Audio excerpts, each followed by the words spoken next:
ยินดีต้อนรับเข้าสู่ประเทศลาวเลยแม่นง่ายมันแล้วคนไทยก็ยังมีตะพูนฮะพี่น้องนักท่องเที่ยวไทยมาเที่ยวลาวดีใจมากๆดีใจหลายกินต้องกินต้องได้กินโอ้โหขออนุญาตถ่ายได้ไหมคะว้าคนไทยมีแต่คนสวยๆผิวโอ้โหมีแต่เทียบปกติเลยป้าพี่น้องอันนี้ซิมาแคมปิ้งอยู่นี่บอกทุ่งหวายท่าไรวะ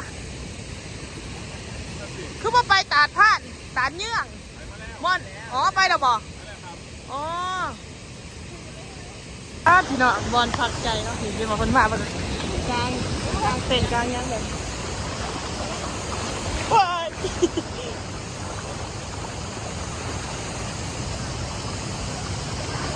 ได้ไปดิ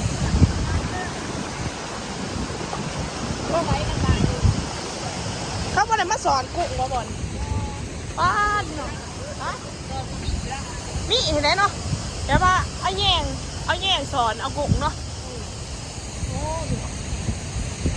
ถึงจะเป็นสถานที่ท่องเที่ยวอีกสถานที่หนึ่งเนาะนี่เห็นไหมพี่เนาะ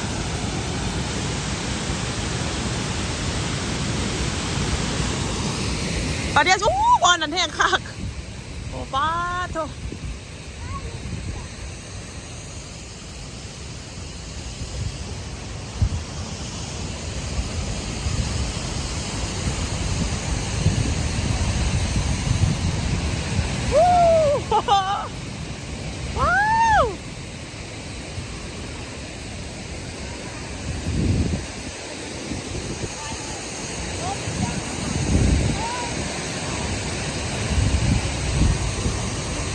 ว้าวพี่น้องมาเลยพี่น้องไปสิมาเที่ยวใครสิมาเที่ยวก็ยินดีต้อนรับเด้อจ้าโอ้สงสัยน่ะมันได้มาแต่บอลนั่น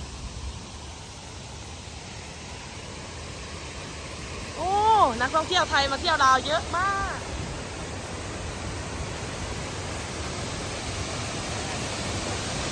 นี่เนาะมีป่าอยู่สงสัยเพิ่นสิมาแคมปิ้งอยู่นี่เนาะพี่น้อง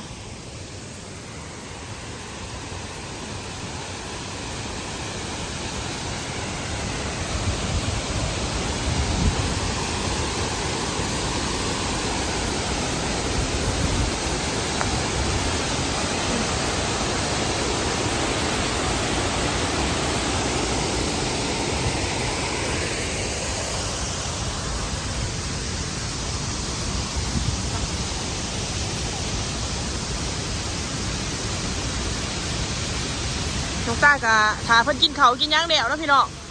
เพราะว่าเพิ่นจะทานเขาหรือว่ากินเขาเพิ่นกำลังมาหอดน้องต้ากับโบอยากไปรบกวนปานใดเนาะป้าให้เพิ่นใส่เวลาเป็นแบบส่วนโต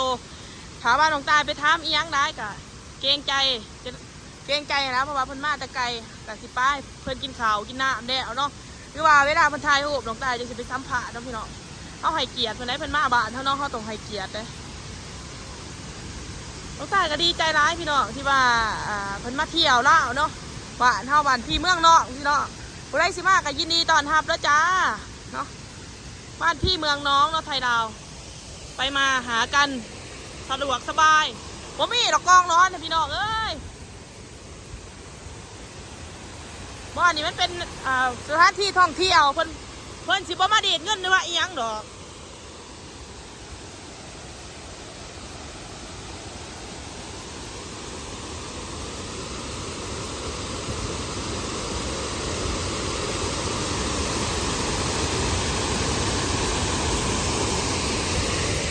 เนาะคนมาเที่ยวผู้บ่าวผู้สาวก็มา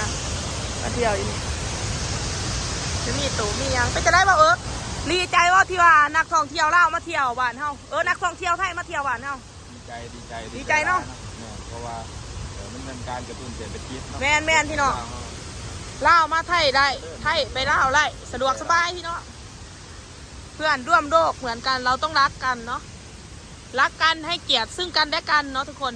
โลกนี้มันจังสงบสุขบ่มีความบุญวายว่านี่ที่น้องตายว่าอันนั้นโพดก็ขอโทษขออภัยน้ำเด้อพี่น้อง ดีใจร้ายเนาะที่เพิ่นมาเที่ยวมายามบ้านเมืองเนาะดีใจเห็นไหมน้องตากะเพชรได้ซ้ำเพชรกะอยากเทาะแนะนำแรงท่องเที่ยวหลายๆบอนเด้อเนาะพี่น้องให้เพิ่นไปนี่นะเพิ่นน่าจะเพิ่นน่าจะมาแคมปิ้งเนาะพี่น้องเพิ่นอาจจะมาแคมปิ้งเนาะเมืองปากซองแดนหนาวเนาะดีใจเลยน้องตายที่เพิ่นมาเป็นกันเองมีความสุขเนาะ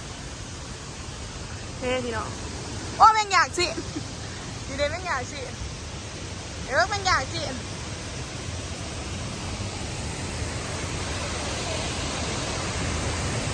เฮ้พี่น้องเราลดลงมา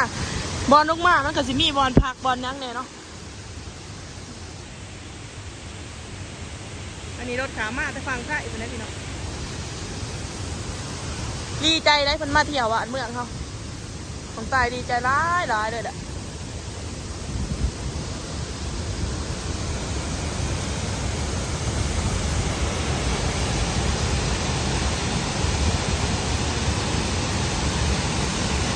เพิ่นมาแต่เมื่อยบ่อยากไปรบกวนน้องพี่น้องให้เพิ่นพักผ่อน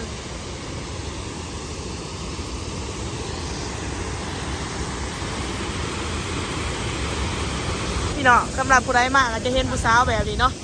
เพิ่นจะมาท่องเที่ยวเนาะเดี๋ยวสิว่าสัมผัสสาวลาวเพิ่นสบายดีชื่อยังเนี่ยนี่น้องซื้อแตว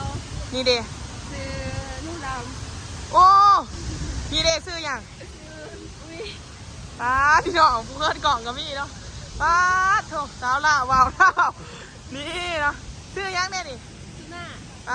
มีแต่คนหนาหักพี่น้องพอดีย่างเบี้ยนี่เนาะเคินอันนี้สาวลาวนะจ้าบอกพยัญชนะฝาดผู้สาวอีกต่อไปผู้สาวฝาดผู้สาวพี่น้องว่าเดี๋ยวก็จะเป็นน้ำโต๊ะงามนี่อันนี้ก็จะเป็นดอกไม้เนาะดอกไม้แบบธรรมชาติด้วยนะพี่น้อง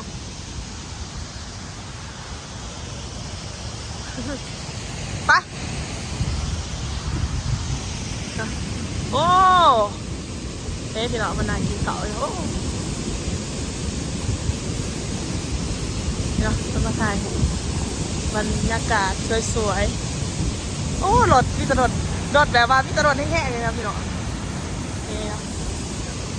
สงสัยเพิ่นมาแคมปิ้งอยู่ดิบ่หรือสิมาพักกันดิบ่โอ้ตำมะคุงแต่ว่างไรมันมืดนะค่ะ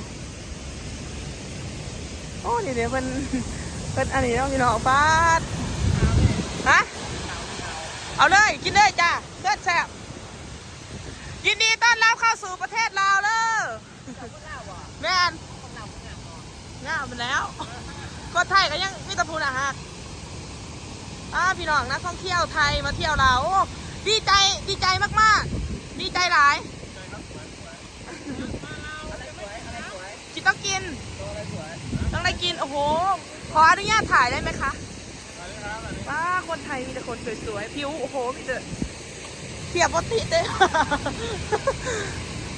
พี่น้องอันนี้ซิมาแคมปิ้งอยู่นี่บ่ทุ่งหวายท่าไรวะคือว่าไปตาดพาดตาดเยื่องม่อนไปแล้วบ่เฮ้ยพี่น้องแล้วมาสิมากางเต็นท์บ่เนี่ยเหมาะสมเลยแต่ว่ามันสีหนาวเนี่ยจังหน่อยมันหนาวโอเคไปกันเลยฮะแม่นอยู่นี่แหละอยู่บ่เขาอยู่เมืองคลองอยู่ปากเซ่คุณโอ้ได้กลางมันหนาวนี่ถ้าอยากเล่นหน้านี่ต้นโดดดิเล่นได้นี่ต้นโดดนี่เล่นน้ำคือบ่เอาผ่าทุ้งมาเล่นหน้าอยู่นี่คักไปเอามาถ่ายรูปง่ายๆนี่เหมาะสมโอ้รถดีด้วยขนาดได้โอ้ไปกินนี่กันไรได้แต่ว่าต้องใส่ผ้าถุงเอาผ้าเบี้ยงามๆนี่งามๆสวยๆแบบนี้ใส่โอ้น่ารักนี่สาวไทยมาเที่ยวลาวนี่พี่น้องโอเคไปกันเลยจ้าขอบคุณหลายๆพี่น้องอ้าวไอเอิร์กมาเดี๋ยวบอกไอเอิร์กไม่ ฮะก็เห็นผู้สาวบ่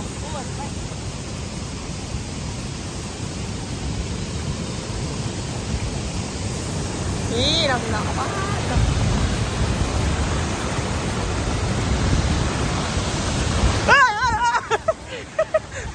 นี่ว้าพี่น้องมันเอารถมา3 คันเลยเนาะ3 คันโอ้โหบอกเลยว่าสาวไทยคนนี้น่ารักมากทุกคนนี่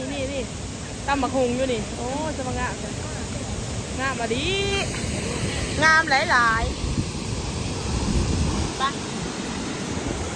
นี่ดอกกระเบนไอแค่ไปหยอกผู้สาวอยู่บ่ตาตอนเด็กก็จะไปบอลใหม่เนาะพี่น้องพอกันใหม่คลิปหน้าสำหรับคลิปนี้ก็จะขอจบเพียงสมีเด้อฝากกดไลค์กดแชร์กดติดตามเพื่อเป็นกำลังใจให้น้องตาด้วยนะจ้าบ๊ายบายนี่แฮปปี้กันทุกคนโอ้เพื่อนก็เป็นกันเองนะมีแต่คนหนาก็จะมีความสุข